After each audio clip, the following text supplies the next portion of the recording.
이 교시는 시가서 흐름 잡기입니다. 자, 우리가 이제 이번에는 성경 강좌가 시가서가 나갈 건데요. 시가서가 그러면 전체적으로 어떤 흐름으로 가는지 오늘은 흐름만 좀 잡고 다음 시간부터는 책별로 하나씩 들어가도록 하겠습니다. 자, 먼저 이 시가서 흐름을 잡으려면 무엇을 잡아야 되냐면 먼저 역사서를 알아야 돼요. 시가서랑 예언서는요, 역사서 안에 다 들어가는 거예요. 그리고 나중에 역사서가 끝나면 시가서 예언서도 같이 끝나는 거예요. 근데 뒤에 정리한 거는 뒤에 따로 모아서 했기 때문에 역사서 끝나고 성경에서는 뒷순서에 나오지만 원래 시가서 예언서는 다 역사서 안에 들어가야 된다. 그럼 역사서를 한번 보면 우리 성경 구약 처음부터 한번 모세오경 역사서를 들어가 보도록 할게요. 모세오경에는 뭐가 있죠? 한번 약자로 하면 창세기, 그다음에 출애굽기, 레위기, 그 다음에 민수기, 신명기, 여기까지 이제 모세오경. 그 다음에 이제 역사서로 들어가요. 그 다음 뭘까요?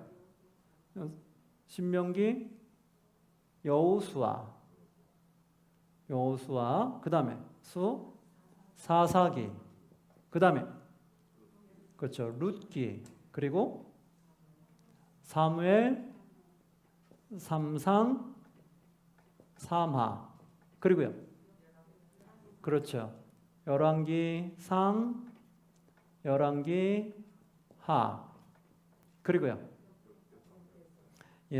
역대상, 그리고 역대하, 그 다음에요, 에스라, 느헤미야, 에스더. 이렇게 해서 역사서가 끝나는 거예요.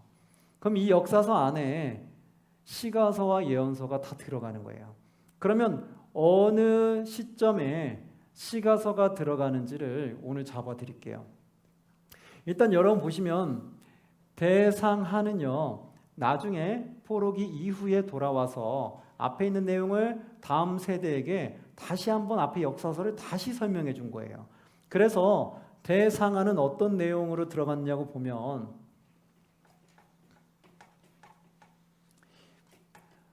삼상하 내용이 요약된 게 뭐로 보냐면 대상으로 보시면 되고요. 그리고 왕상하 내용이 모아진 것이 무슨 내용일까요? 대하. 그리고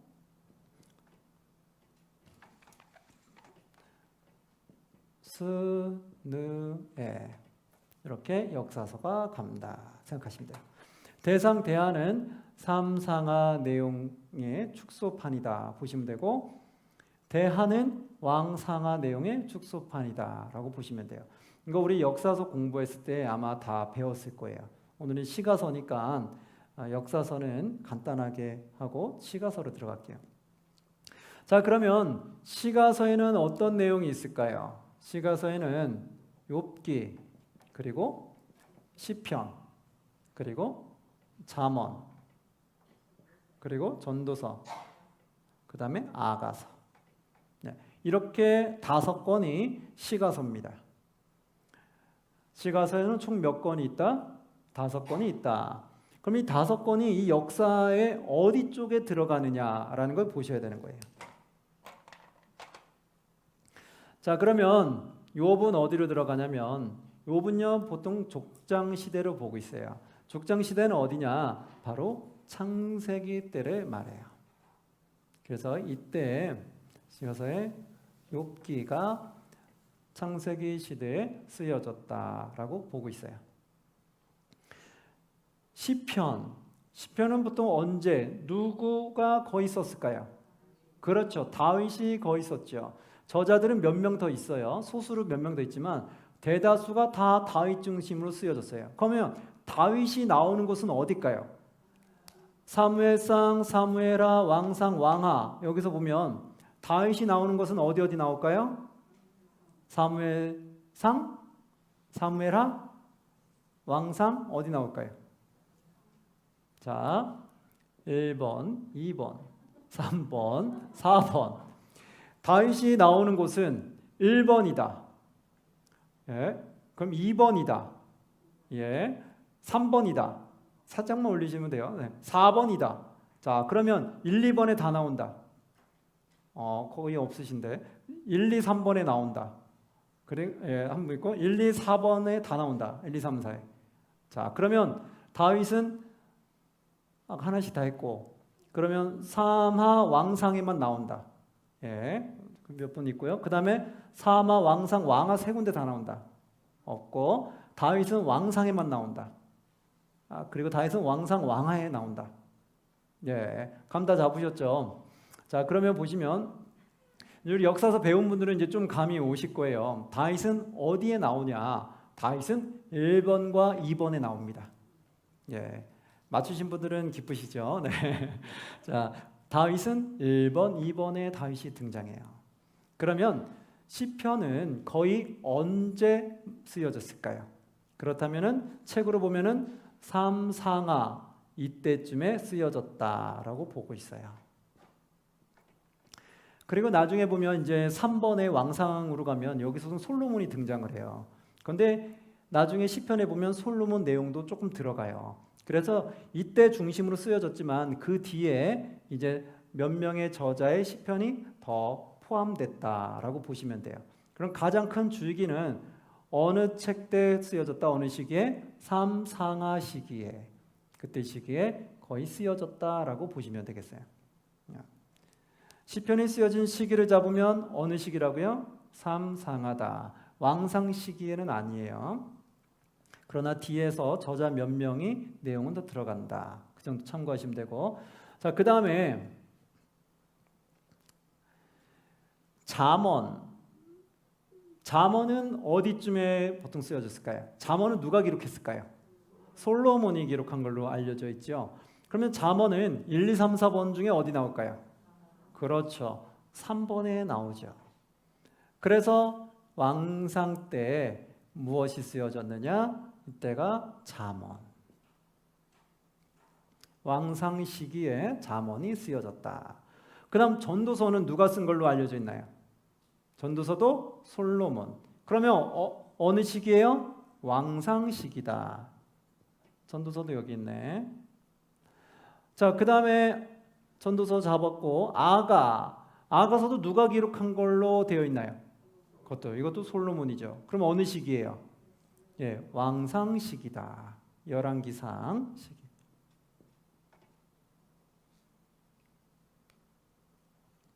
다 잡으셨어요? 예, 이걸 여러분 꼭 보셔야 돼요. 이걸 모르시는 분들은 시가서 하면은 그래 시가서가 어느 시기에 쓰였을까 그것부터 일단 모르니까 혼동하는 게 있는데 여러분 역사서에다 쭉 집어넣으면 돼요. 욥기는 어느 시기? 창세기 시기. 시편은 3, 4하. 그리고 대상도 예, 나중이니까 이건 들어갈 수 있고 3, 4하 시기. 잠언, 전도서, 아가는요? 왕상 시기. 이때 기록이 되었다라고 보고 계시면 되겠어요.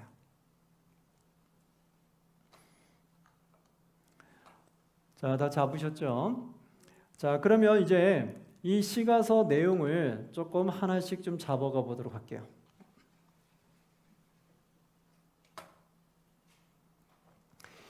욥기 시편 잠전하인데 욥기는 어떤 내용이냐?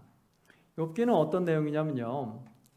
의인의 고난에 대한 이야기예요. 욥기는 의인의 고난에 대한 이야기다. 이건 우리에게 정말 많은 영적인 눈을 열게끔 만들어졌어요. 왜 그랬냐면 이 시기에 창세기 시기, 축장 시기에는 보았을 때 의인은 고난당하지 않는다라는 사고가 그들에게 박혀 있었어요. 그들에게 무엇이냐면 하나님 앞에 정직하고 진실하고 의로운 자는 하나님께 축복을 받는다. 그러나 하나님 보시기에 불의한 길, 악한 길을 가는 자들은 저주를 받는다. 이게 그들의 생각과 사고였어요. 그래서 자녀를 출생하지 못하는 것도 저주라고 본 거예요. 그러니까 자녀를 출생하지 못하는 것도 하나님께 저주를 받았다 이렇게 본 거예요. 그러니까 여자들 입장에서는 자녀를 못 갖게 되면은 사람들 얼굴 볼 낯이 없는 거예요. 왜냐하면 사람들 사고가 저 사람은 하나님께 저주받아서 그런 거야. 뭐 때문에 저주받는지 모르겠지만 뭔가 하나님 앞에 저주받을 행위를 한 게 있을 거야. 아니면 태어날 때부터 저주받은 인생이야. 이런 식으로 낙인을 찍어버리는 거예요. 그러니까 여자로서 아이를 잉태 못할 수도 있잖아요. 그런데 못하면 그게 저주랑 연관을 시켜버리니까 그게 여자한테는 매우 큰 수치가 됐던 거예요. 그래서 어떻게든 자녀를 갖기를 발버둥 쳤던 거죠. 근데 우리 현대사회에서는 알잖아요. 여자가 아이를 갖지 못하는 게 여자의 문제가 있을 수도 있지만 때론 남자의 문제가 있을 수 있다라는 거죠. 남자에게도 문제가 있어서 여자에는 문제가 없지만 남자에게 문제가 있어서 아이가 생기지 않을 수도 있다는 거예요. 이건 지금 현대에서는 그게 다 밝혀졌지만 옛날 이때는 그게 없었던 거예요. 옛날에는 남자 때문에 안 생길 수 있다라는 생각을 못한 거예요. 그러니까 무조건 아이를 못 가지면 여자만 잘못된 거예요. 그래서 여자만 비난을 했고 그리고 거기에 대해서 전혀 의심하지 않았던, 그러니까 참 되게 무지한 거였죠. 그 옛날에는 참 그런 무지한 삶을 많이 살았어요. 그랬더니 그때 바로 욥이 바로 의인이라고 칭함을 받았는데 욥이 바로 고난을 받은 거예요. 그러니까 이때의 사고로는 전혀 이해가 안 됐던 거예요. 분명히 아이도 못 가지면 저주받은 거고 재앙을 받으면 저주받은 건데 욥이 지금 재앙을 받아버린 거예요. 고난을 당하니까 사람들이 아주 절친한 친구들도 와서 하는 소리가 네가 하나님께 저주받을 행위를 했으니까 저주를 받는 거야. 결코 네가 의인이라면 넌 절대로 이 고난을 당할 수가 없어 라고 정의를 내려버리는 거예요. 그러니까 대화가 전혀 안 되는 거예요. 욥은 성경에 보면 하나님 보시기에 아주 의롭고 정직하고 하나님을 경외하고 악에서 떠난 자다라고 이렇게 정의를 내렸어요. 그랬는데 악에서 떠난 자고 정직하고 의로운 자라고 성경에서 하나님도 그렇게 칭송했는데 그렇게 칭찬해줬던 욥이 고난을 당한 거예요. 그럼 여기서는 다 퀘스천이었던 거예요. 왜 그랬을까? 그런데 많은 사람들은 의인의 고난이 하나님의 주권 가운데 하나님의 또 다른 섭리 가운데 줄 수 있다라는 가능성을 다 닫아버렸던 거예요. 즉 뭐냐면 우리가 나중에 이제 신약을 들어가서 다 보시면 알겠지만 신구약의 전체를 보다 보면은 하나님은 우리가 믿음에 있는지를 테스트해 보신다는 거예요. 그래서 아브라함에게도 이삭을 주시고 나서 이삭을 바치라고 했어요.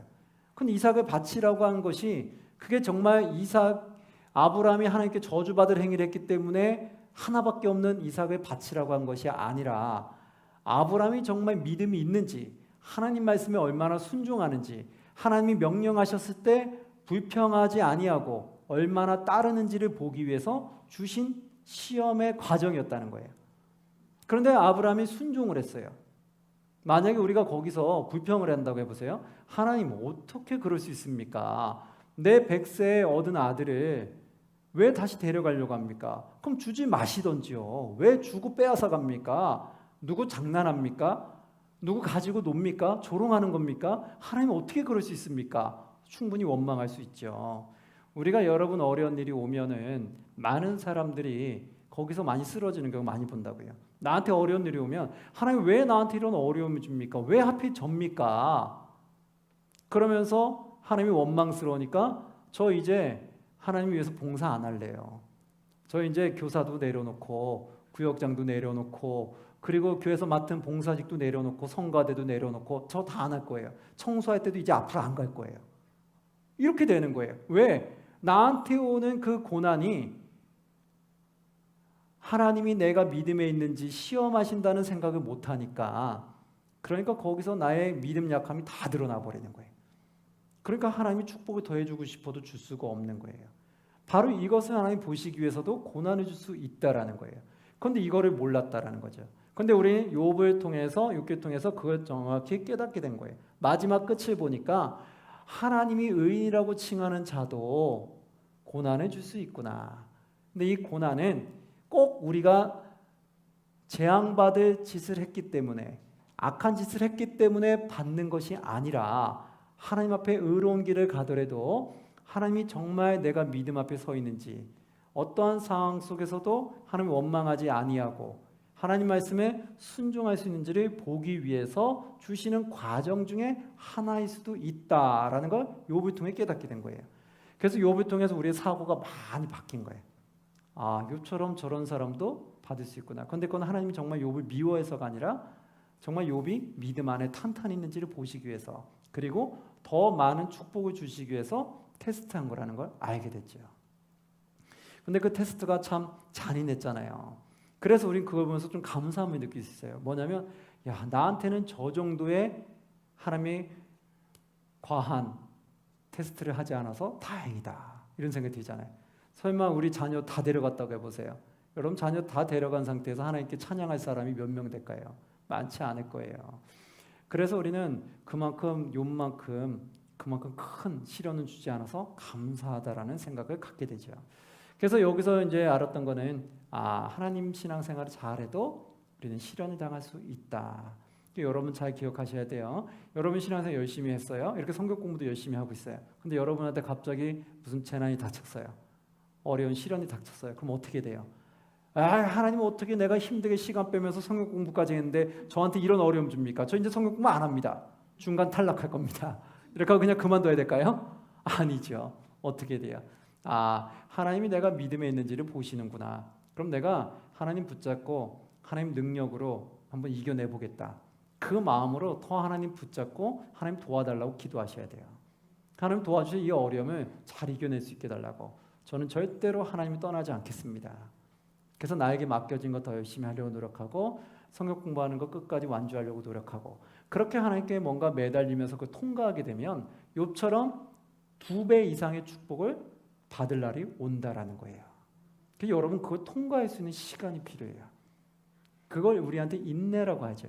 성경에서는 그것은 환난은 곧 인내래. 그 인내는 그 참는 걸 통해서 그 우리한테 연단을 가져오고, 연단은 곧 무엇을 가져온다? 소망을 이루는 줄 알미라. 바로 그거예요. 환난이 올 때 우리는 인내하면서 참아내야 되고, 인내하면서 참으면서 나도 모르게 연단이 되고, 이 연단을 통해서 이제 내가 믿음 안에 쓰러지지 않기 때문에 결국 천국 백성으로서 완전히 자리 잡으면 된다는 거예요. 그래서 소망을 이루게 된다. 바로 그거죠. 여러분, 환난 온다고 해서 내가 하나님 위해서 했던, 하나님 사랑하기 위해서 했던 그런 것들 내려놓지 마시고 끝까지 붙잡고 승리하시기를 주의 이름으로 축복합니다. 그게 바로 이 욥에서 말하는 핵심이었어요. 그래서 이걸 통해서 그걸 깨닫게 됐고, 그 다음에 시편이에요. 시편은 보통 다윗 중심으로 쓰여졌는데요. 시편에는 보통 어떤 내용들이 있냐면, 다윗이 하나님께 고백하는 글들이 거의 노랫글처럼 적혀져 있는 것이 시편이에요. 그래서 거긴 여러 가지 상황들이 있어요. 다윗의 모든 상황들이 적혀져 있는데, 다윗이 기쁠 때 불렀던 찬양, 또 슬플 때 불렀던 찬양, 또 쫓기면서, 아들에게 쫓기면서 또 하나님께 했던 찬양, 그때 그 고통과 찬양, 아픔들이 고스란히 들어있는 것이 시편이에요. 그 시편에 있다 보면 여러 가지를 볼 수 있어요. 감정들을. 다윗이 이런 감정들도 있고 저런 감정도 있었고 저런 아픔도 있었고 저런 기쁨도 있었겠구나라는 걸 깨달으면서 우리를 돌아볼 수 있는 거예요. 나도 다윗 같은 저 상황이면 나는 어땠을까?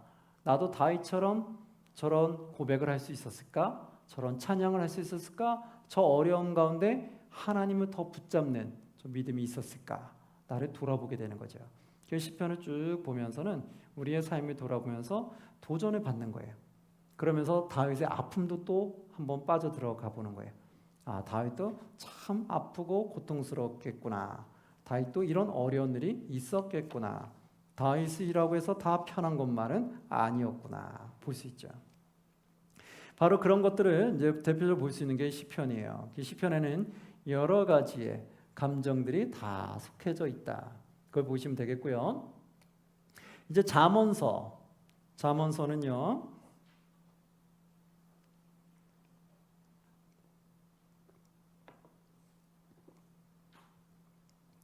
솔로몬이 이제 기록한 걸로 되어 있는데요.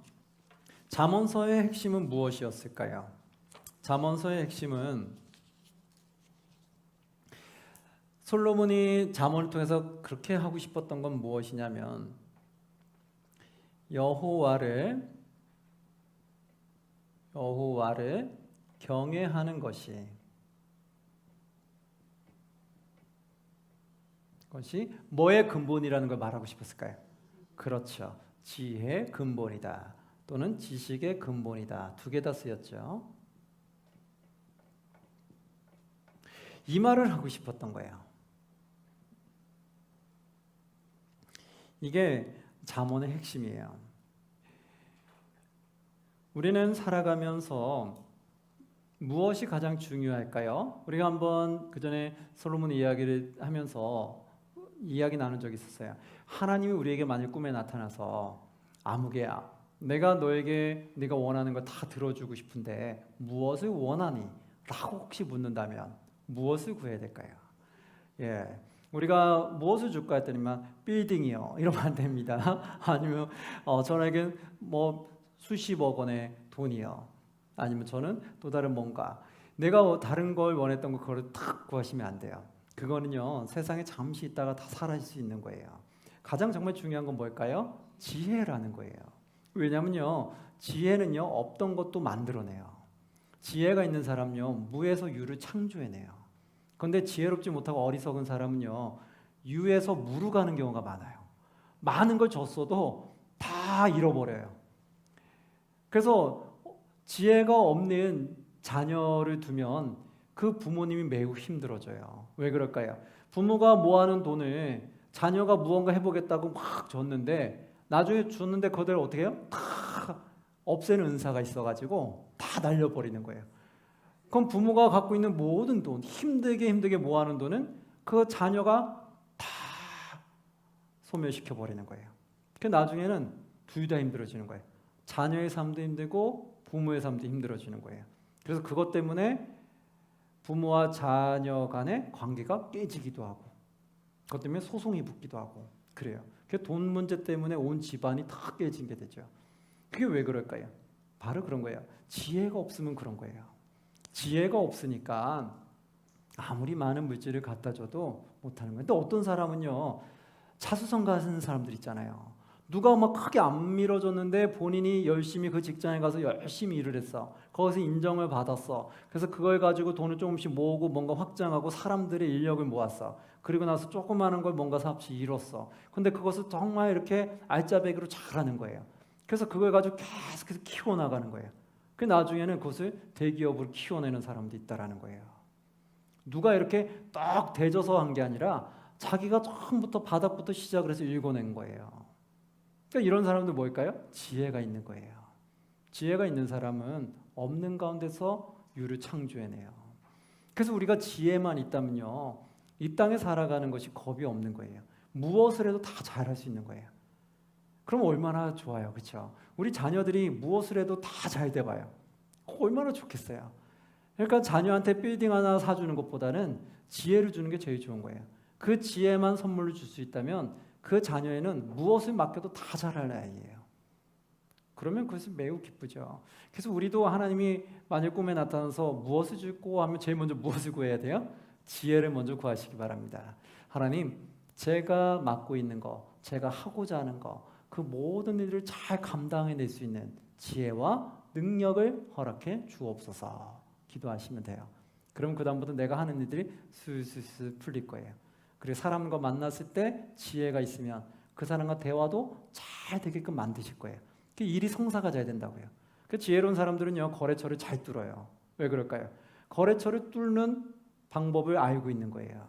지혜롭지 못한 사람들은요 거래처를 잘 못 뚫어요. 얘기했다가 대판 싸움만 나다 끝나거나 이해가 안 돼가지고 서로 욱신각신하다 끝나는 거예요. 서로 이 말하고 저 말하는 거예요. 이게 하나가 돼야 되는데 이게 안 되는 거예요. 서로 딴소리 하고 있는 거예요. 그러다가 답답해서 끝내는 경우가 있어요. 나 더 이상 당신 얘기 못 하겠다고. 우리 거래하지 말자고. 그게 뭐예요? 이 답답한 거예요. 뭔가 이해가 안 되고 끌어들일 만한 그런 게 없는 거예요. 근데 지혜가 있으면 그걸 착 둘둘 얘기해가지고 쉽게 이해할 수 있게 만들어가지고 쉽게 나를 신뢰하게끔 만들어요. 그래서 그 거래를 따내는 거예요. 근데 그런 것들이 다 지혜인 거예요.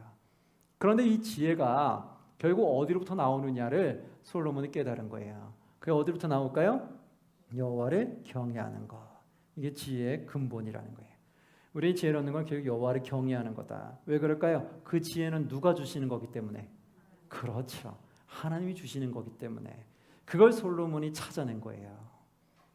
그리고 솔로몬도 그 지혜를 통해서 많은 부와 명예를 누려봤거든요. 근데 그게 결국은 하나님이 주셔야 가능했다라는 거예요. 그걸 나중에 알게 되는 거예요. 그래서 말년에 이걸 기록한 거예요. 근데 우리가 지혜가 가장 중요한데 이 근원이 결국 여호와를 경외하는 곳에서 나오더라. 즉 하나님이 주셔야 되더라. 그러니까 하나님을 열심히 경외하라는 거예요. 두렵고 떨림으로 주님을 존경하고 주님의 경외함으로 통해서 주님이 주시는 지혜를 얻어야 된다는 거예요.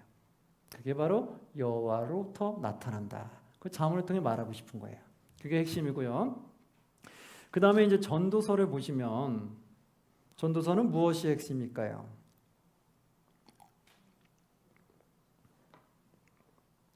전도서는 무엇을 말하고 싶냐면 인생의 삶이 허무하다. 이걸 깨닫게 해주는 거예요. 인생의 삶이 허무하다. 그 전도서에 1장에 딱 피면 제일 먼저 나오는 게 전도자가 이르되 헛되고 헛되며 헛되고 헛되니 모든 것이 헛되도다. 이것부터 딱 나와요. 해 아래는 새 것이 없나니. 이게 제일 먼저 등장해요. 왜 그럴까요? 인생의 삶의 허무함은 무엇이냐면 하나님이 빠진 인생은 결국은 다 모든 게 허무하게 끝난다는 거예요. 하나님이 없이 나를 위해서만 늘 살았던 사람, 자신의 만족함에 살았던 사람, 나는 하나님 없어도 돼, 이런 사람 있잖아요.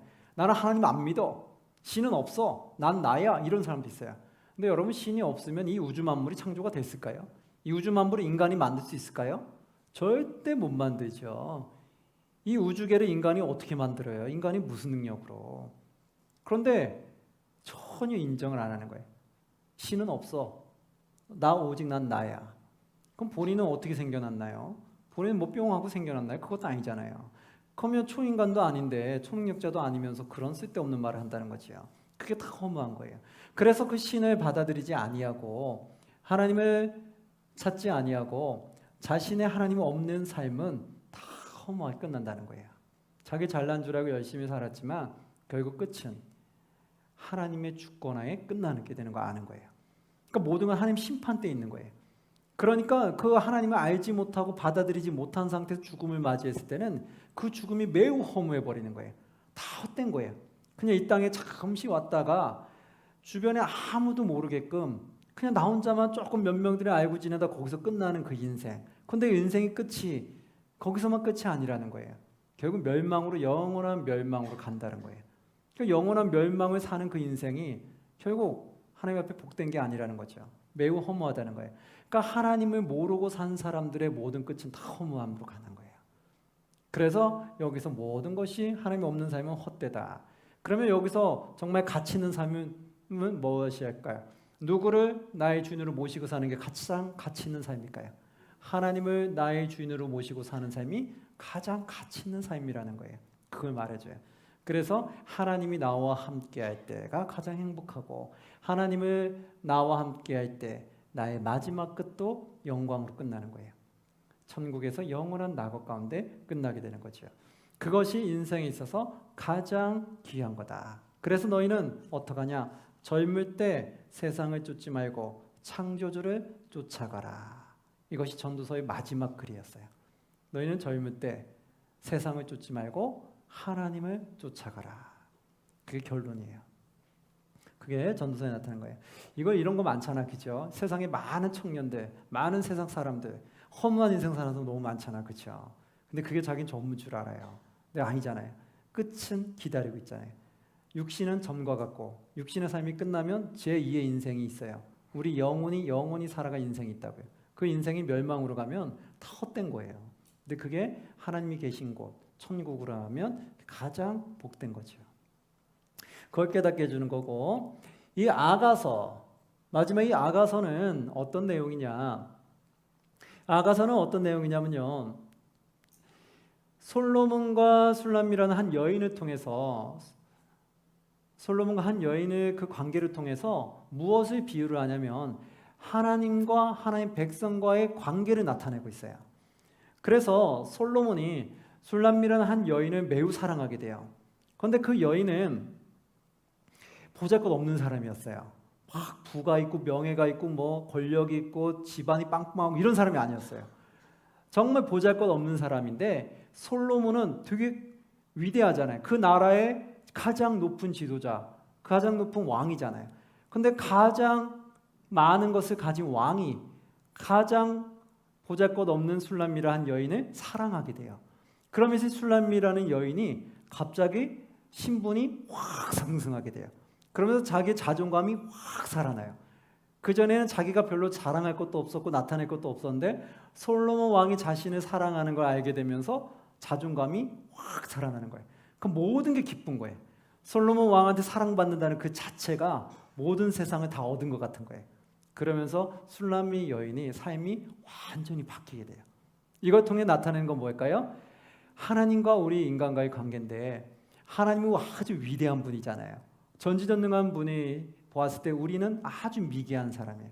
우린 정말 보잘것없는 피조물이라고 해요. 그런데 하나님이 우리를 사랑하셔서 우리를 하나님의 백성으로 삼은 거예요. 그러니까 우리를 사랑하게 되면서 내가 그 사랑을 깨닫게 되면서 내 가치가 확 높아진 거예요.